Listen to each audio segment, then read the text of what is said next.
Hello, this is the luckiest maths teacher in the world. Thank you so much for tuning into this video in which we will look at set notation.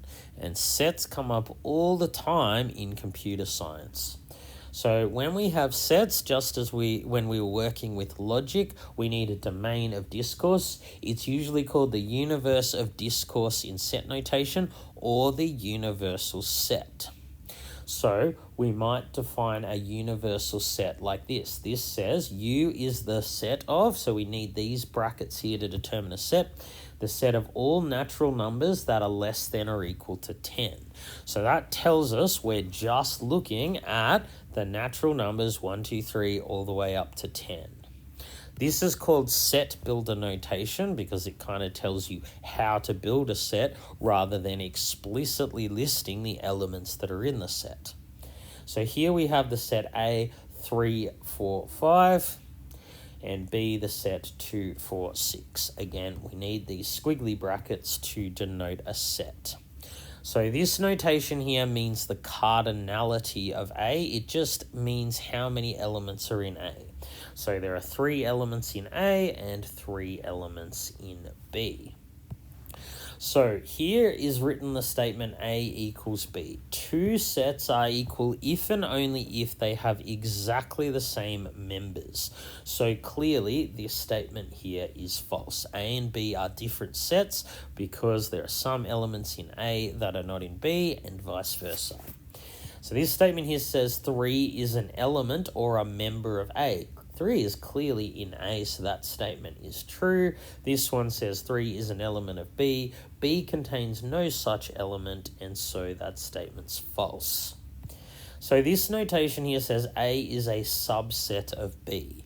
A is a subset of B if every element of A is also an element of B. So this is clearly a false statement. There are elements in B that are not in A, namely 2 and 6. If I said something like A is a subset of U, that statement would be true. Now, that statement would still be true even if I add the little bit down there. This says A is a subset or equal to U. Now, A is clearly not equal to U because there are elements of U that are not elements of A, but this statement's true because A is a subset of U. In other words, every element of A is an element of U. Now, you probably already know the symbols for intersection and union. Intersection performs very similar to how the logical operator and union performs very similar to the logical operator or.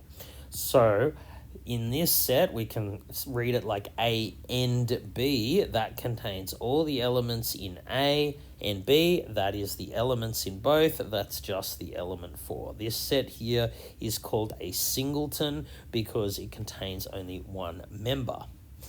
Now, A or B, that contains everything in A, everything in B, or both. So it includes the numbers 2, 3, 4, 5, and 6. So A times B here, we can't multiply sets, but this is called the Cartesian product.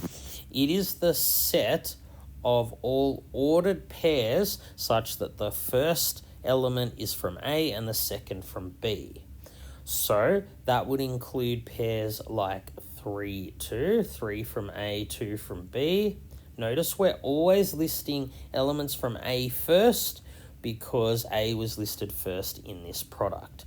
Another such element would be 4, 4.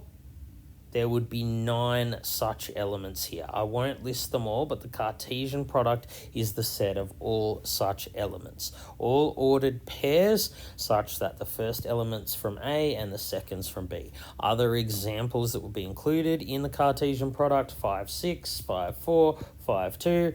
Of course, something like 2, 5 would not be in the Cartesian product A times B because the element from A has to be listed first. Now, something else you probably already know is A complement. It's written like this or like this. It performs very similar to the logical operator for negation. So when we say a complement, we really mean the complement of A with respect to U. We really mean the set U and not A. So for this set, we don't want to have to list all of the infinitely many real numbers that are not in this set. We only want the ones that are in U, but not in A. So of course, that would be the set containing 1, 2, 6, 7, 8, 9, and 10. So that's really what complement means. We'll usually just say a complement, but we really mean the complement of A with respect to U. Another symbol you need to be aware of is this here. So this is the empty set, or the set with no elements. Now it is always true that the empty set is a subset of another set. It's also true the empty set is a subset of B. And yes, this might seem crazy, but sets can have elements that are themselves sets. You can have a set of sets. All right, let's now turn our attention to intervals and truth sets. So intervals, typically intervals of real numbers, contain all the numbers between two other numbers. So here I've written an interval using set builder notation. I want the set of all real numbers that are greater than or equal to 3. So we can write this set as an interval. So we write it like this. We're going from 3 all the way up to infinity. So why did I use different brackets at the start and the end? We use square brackets when we want to include a number. This square bracket tells us that 3 is a member of this interval, and the round brackets tell us we don't want to include that. Infinity is not a member of this interval because infinity is not a real number. All right, let's look at truth set. So here the universal set is the set of integers. Px is the property that the absolute value of x is less than 2. Qx is the property that x is greater than or equal to 0. We call this set here, T of P and Q, the truth set of P and Q. The truth set is just the set of elements for which the property is true. In this case, the property we're talking about is P and Q. We're looking at all of the integers whose absolute value is less than 2, but are greater than or equal to 0.